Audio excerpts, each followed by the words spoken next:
feel like people know the signs of heart attack really well, but stroke, one of the other silent killers, is not quite as obvious.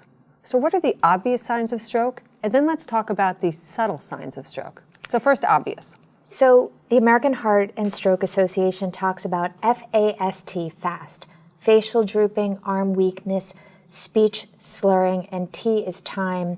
Get to the hospital as soon as possible, because really treatment of stroke is important within the first 3 hours.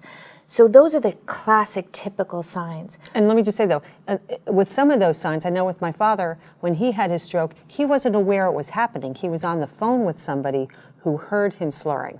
And that's often the case, that it's not that you yourself is aware that you have these issues, but somebody's with you who witnesses that your arm is weak or that your speech is slurring. But some of the other really subtle issues, whole body numbness, hiccups could be a sign of a stroke. And it's the location in the brain that triggers the hiccups to happen. Any hiccups? Hiccups that won't stop. Hiccups that won't stop. Yeah. Really go to the emergency room, because it could be a sign of stroke.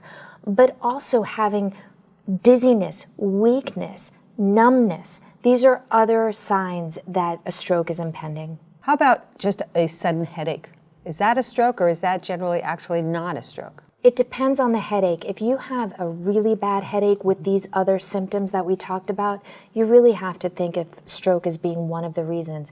A very, very severe headache that will not go away could be a sign of what we call a hemorrhagic stroke, or bleeding in the brain. So it's important that if you don't get resolution from this headache, doing the usual things that you do, go to the hospital. All right, things to be aware of.